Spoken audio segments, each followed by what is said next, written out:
आपके इलीगल भारत में एंट्री करने की वजह से मेरे बच्चों का जीवन अंधकार में हो चुका है। जो तीनों माफी नहीं मांगते हैं तो इसमें आगामी कार्रवाई क्या बनती है? आगामी कार्रवाई इनकी जेल है, फिर माफी मांगनी पड़ेगी और ये आपको देना ही देना पड़ेगा। अभी तो उनकी सिट्टी पिट्टी गोल हो चुकी है इतनी सी। 3 करोड़ रुपए का कानूनी नोटिस हमने दिया है कि आपने मेरे से कोई तलाक आज तक नहीं ली, कानून की नजरों में, ना पाकिस्तान में ना यहाँ। तो आप किस आधार पर अपनी मांग में सचिन के नाम का सिंदूर भर रही है? अपने आप को पत्नी, जो आप सोशल मीडिया साइट्स पे जाकर के और प्रिंट मीडिया पे, इलेक्ट्रॉनिक मीडिया पे, किस आधार पर आप अपने आप को सचिन की वाइफ बता रही हैं? On what basis you are declaring yourself as a wife of Sachin? तो it is a illegal relation between you and Sachin. तो आप किस आधार पर बता रही हैं उसको भी हमने, और आपकी वजह से, आपके इलीगल भारत में एंट्री करने की वजह से मेरे बच्चों का जीवन अंधकार में हो चुका है। वो पढ़ाई से भी गए हैं और वो मेरे से भी दूर चले गए हैं, जबकि मैं आपको अच्छा जीवन देने के लिए, आपका अच्छा जीवन यापन करने के लिए सऊदी अरब में काम करने गया हुआ था और सारी कमाई मैं आपको भेज रहा था। आपने पीछे से घर भी बेच दिया, सब कुछ, एक हैप्पी फैमिली को आपने तबाह कर दिया। तो ये 3 करोड़ रुपए का सीमा को भी कानूनी नोटिस दिया जा रहा है, जो कि 30 दिन के अंदर अंदर आप तीनों से ये कहा गया है, डॉक्टर एपी सिंह से, सचिन से और सीमा से, 30 दिन के अंदर अंदर आप पूरी दुनिया के सामने आप माफी मांगे और मेरे से माफी मांगे और मुझे कंपनसेट के तौर पे इतने रुपए आप दें, वरना आपके खिलाफ जो है आगामी कार्रवाई की जाएगी। जो तीनों माफी नहीं मांगते हैं तो इसमें आगामी कार्रवाई क्या बनती है? आगामी कार्रवाई इनकी जेल है, फिर इनके खिलाफ जेल, इनको जेल होगी, फिर आगामी कार्रवाई करेंगे। सर, ये 2 देशों का मामला है, तो इसमें डाइवोर्स का कैसे बनेगा? क्या प्रावधान होगा अगर दोनों डिवोर्स लेना चाहें? दोनों देशों के अलग अलग नियम होंगे। देखिए, डिवोर्स, फैमिली डिस्प्यूट जितने भी होते हैं, फैमिली डिस्प्यूट की जो डिग्रियां हैं, जो विदेश में पारित होती हैं, जो भारत में पारित होती हैं, वो इम्प्लीमेंट करती हैं। अगर कोई विदेश की डिग्री लेके आता है डिवोर्स की, तो भारत में उसको माना जाएगा। ऐसा हमारा ऑनरेबल सुप्रीम कोर्ट और हाई कोर्ट के ऐसे ऑर्डर्स हैं कि विदेशी जो फैमिली डिस्प्यूट की डिग्री होगी वो मान्य है हमारे भारत में। वीडियो देखा जहां पे उन्होंने 5 करोड़ इंडियन करेंसी के हिसाब से जो 5 करोड़ बनता है हैदर भाई की तरफ से, कि हैदर भाई की तरफ से उन्होंने डिफेमेशन का केस जो डाला है 5 करोड़ का, 5 करोड़ जो इंडियन करेंसी में 5 करोड़ होता है और पाकिस्तानी करेंसी में वो 15 करोड़ होता है। तो उन्होंने किस बेस पे डाली है वो भी मैं आपको थोड़ा सा बता दूं कि उन्होंने बोला है कि उनकी जो वाइफ है, अभी हैदर भाई बोल रहे हैं ये मोमिन मलिक साहब के थ्रू कि मेरी वाइफ को यहाँ से आप बरगला के ले गए हैं, मेरे बच्चों को किडनैप करके ले गई हैं और मेरी वाइफ को आपने अपनी वाइफ बना दिया है। किस बेस पे बनाया है? अभी हमारा तलाक नहीं हुआ है। जो भी हम लोग इतने दिनों से जो बोल रहे थे ना, वो सारा सार मिला के मोमिन मलिक साहब ने और वो एपी सिंह जी को डेफर्मेशन केस भेज दिया है, वो डेफर्मेशन केस कर दिया है, नोटिस भेज दिया है 15 करोड़ का। फिर जिसमें 3 करोड़ का लप्पू को भेजा है कि मेरी वाइफ है, अभी हमारा तलाक नहीं हुआ है और तू मेरे बच्चों को, जो भी है, जितने भी बच्चों को परेशान करता है, बच्चों को पकड़ता है और मेरी वाइफ को तू अपनी वाइफ कैसे बोल देता है? ये तेरे को हक नहीं है, मेरी वाइफ को तू अपनी वाइफ बोल, ये तेरे को हक नहीं है। तो ये सब बातें उन्होंने उसमें लिखी हैं और उनको नोटिस पहुंच चुका है, क्योंकि रघुपुरा में जो है वो नोटिस पहुंच चुका है। और यही सेम सीमा हैदर पे कि तू मेरा इतना सारा कुछ वो करके गई है, मेरे बच्चों को किडनैप करके ले गई है, वहां जाके फिर तू इस तरह की जो भी उसने यहाँ पे हरकतें की हैं, जितने सारे उसने यहाँ पे हरकतें की है, वो सारी हरकतों के लिए 3 करोड़ का डेफेमेशन का केस सीमा हैदर पे भी लगाया गया है, जो कि बिल्कुल हमें जेन्युइन लगता है और होना भी चाहिए ऐसे, क्योंकि जो बातें हम चाहते हैं, जो बातें, और ये बोला गया है कि आपने हिंदुस्तान के लोगों का दिल दुखाया है, ये एपी सिंह जी के लिए लिखा है कि आपने हिंदुस्तान के लोगों का दिल दुखाया है, हिंदुस्तान के लोगों से झूठ बोला है, पाकिस्तान के लोगों का दिल दुखाया है, उनसे भी झूठ बोला है। आपने जबरदस्ती किसी की वाइफ को किसी और ऐसे गैर मर्द की वाइफ बना दिया कि जो अभी शादीशुदा भी नहीं है और जो तलाकशुदा भी नहीं है। क्या वहां से तलाक लेके आई हैं? वहां से तलाक भी नहीं लेके आई हैं। यहाँ भी तलाक, यहाँ पे भी उन्होंने, यहाँ से भी कोई नोटिस नहीं भेजा तलाक का, और यहाँ पे वो शादी का भी कोई उनके पास कोई प्रूफ नहीं है। वो इलीगल वाइफ बना के और इस तरह का जो ढोंग रचा रहे हैं, लोगों को बेवकूफ बना रहे हैं, सोशल मीडिया पे नाच रहे हैं, सोशल मीडिया से पैसा कमा रहे हैं, इन सब को देखते हुए और बच्चों की कोई देख-रेख नहीं कर रहे हैं। इस इन सब को मद्देनजर रखते हुए उन पे 3 करोड़ का डिफेमेशन का केस लगा गया है। सीमा हैदर पे भी 3 करोड़ का, उन पे भी 3 करोड़ का, उस पे भी लप्पू पे भी 3 करोड़ का।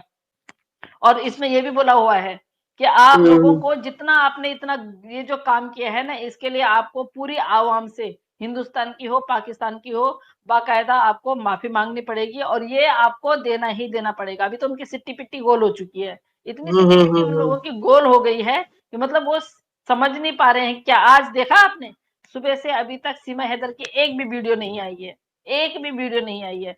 जैसे ही उनको पता चला कि भाई हमारे पास नोटिस आ गया है, नोटिस आने के बाद उनको समझाया गया होगा कि ये ऐसा-ऐसा है और नेत्रपाल को बोला गया होगा कि भैया देख तेरे बेटे, तूने अपने बेटे की इसको कहीं पे भी कागजों में बहू नहीं है, लेकिन उसने भी देखो ना, उसने भी बोला है कि भैया ये तो हाथ से पाँव तक, पैर से सर तक, ये तो किसी भी कीमत से हमारी बहू नहीं लगती है, ये तो हमारी बहू है। लेकिन जिस दिन वहां पे वो हो रहा था, क्या बोलते हैं, बेल हो रही थी, उस दिन क्यों नहीं बोला?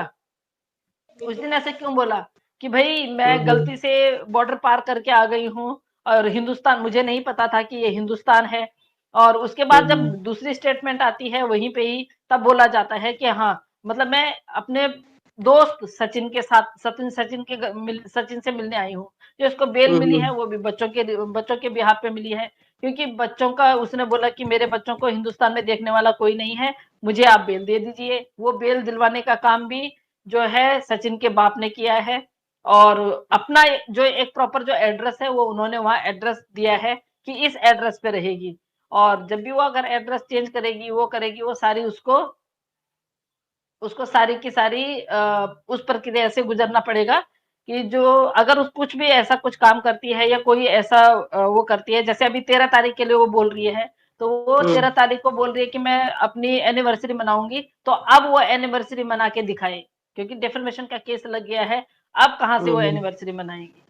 तो आप सोच सकते हैं कि इन लोगों ने 2 मुल्कों के साथ में जो खिलवाड़ किया है इन 3 लोगों ने, अब जाके पता चलेगा कि इसमें कौन-कौन लोग शामिल हैं, क्या-क्या लोग शामिल हैं, वो सबके सामने आएगा, वो आएगा, बिल्कुल आएगा। देखिए, सच के ना कभी भी पाँव नहीं होते हैं, सच को नो झूठ के कभी भी पाँव नहीं होते, जितना आप झूठ बोलोगे उतना पसरता जाएगा, लेकिन सच जो है ना कभी छुपता नहीं है, सच एक ना एक बार आ जाता है। और जिस तरह से मोमिन मलिक साहब का इस केस में आना हुआ, उसी दिन से इसकी सच्चाई की तह तक वो जा रहे हैं और सच्चाई एक-एक करके निकाल रहे हैं, जो कि आप लोगों के सामने पता ही है आप लोगों को कि हैदर भाई के हम हैदर भाई को भी नहीं बोलेंगे। देखिए, अगर हैदर भाई बोलते कि भाई मेरे को नहीं चाहिए बच्चे, वो नहीं चाहिए, लेकिन फिर भी हम उन बच्चों की सुरक्षा के लिए तब भी लड़ते, चाहे वो चाइल्ड केयर सेंटर में रखने पड़ते, क्योंकि वो बच्चे उस घर में सेफ नहीं है, आपको पता है।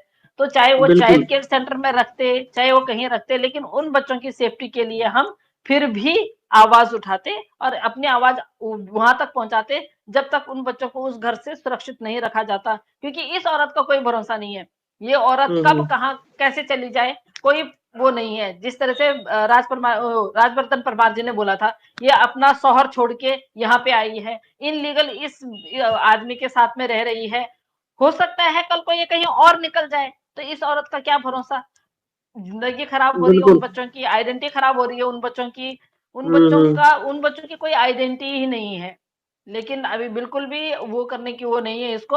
अब बच्चों की आइडेंटिटी बिल्कुल है, हैदर भाई उनके बाप हैं, उनके उनके फादर हैं और हैदर भाई के नाम से ही वो बच्चे हैं, वो बायोलॉजिकल बाप है। वो अपने बच्चों की कस्टडी मांग रहा है, इसलिए मांग रहा है क्योंकि उनकी माँ अच्छी नहीं है, उनकी माँ चरित्रहीन है। तो चरित्रहीन माँ जो होती है, जब पेरेंट्स में से, दोनों पेरेंट्स में से कोई भी एक चरित्रहीन हो जाता है, तो दूसरे पेरेंट्स को बच्चे मिल जाते हैं, ये लॉ में भी है। तो दूसरे दूसरे जब हैदर भाई यहाँ नहीं थे, तो इसको इतना भागने की क्या जरूरत थी। बहुत सारी हमारे यहाँ पे महिलाएं हैं जिनके, मैडम हम सब लोग, इस बहुत छोटी बात नहीं है, बहुत बड़ी बात है। ये 3 करोड़ रुपए कहाँ से लाएगी? इसने हैदर भाई को इतना जलील किया है, इतना हैदर भाई के साथ में उनके इमोशन से खेली है, उनके ना रहने का इसने फायदा उठाया है। और हैदर भाई ने जितना कुछ भुगता है, वो बेचारा इतना गैरतमंद आदमी है, वो किसी के आगे हाथ नहीं फैलाता है। वो हमेशा जब भी बिल्कुल। देखो वो हर किसी के सामने हाथ जोड़ता है अपने बच्चों के लिए। वो कहता मेरे को किसी का कोई पैसा नहीं चाहिए, मुझे मेरे 4 बच्चे चाहिए क्योंकि 3 उनमें लड़कियाँ हैं। और आपको पता है रघुपुरा में अभी पिछले कुछ दिनों पहले एक 26 महीने की एक लड़की के साथ 30 साल के एक व्यक्ति ने रेप किया है। तो वो बच्चियाँ कहाँ पे सेफ है वहाँ पे आप ही बताइए? उस बिल्कुल रघुपुरा बिल्कुल में। सही।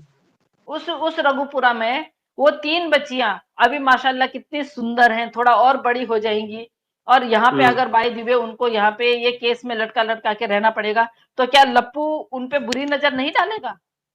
क्या डालेगा क्या शर्त डालेगा। क्या शर्त है कि लप्पू उनको अपनी बेटी मानेगा? कभी नहीं मानेगा। हम्म। क्योंकि एक बायोलॉजिकल बाप ही अपनी बच्चियों को सुरक्षित रख सकता है। इस तरह का बिल्कुल। कोई जो पराया मर्द है वो नहीं रख सकता है, जो कि इसके कागज़ों में भी नाम नहीं है। तो आप ये लगा लीजिए कि क्या ये कल को उन बच्चियों को सुरक्षा दे सकता है? कोई सुरक्षित रख सकता है उन बच्चों को? कभी नहीं रख सकता। हम्म। अच्छा, इसमें जी, सिस्टर जी, जी, जैसे वो 26 महीने की थी राइट।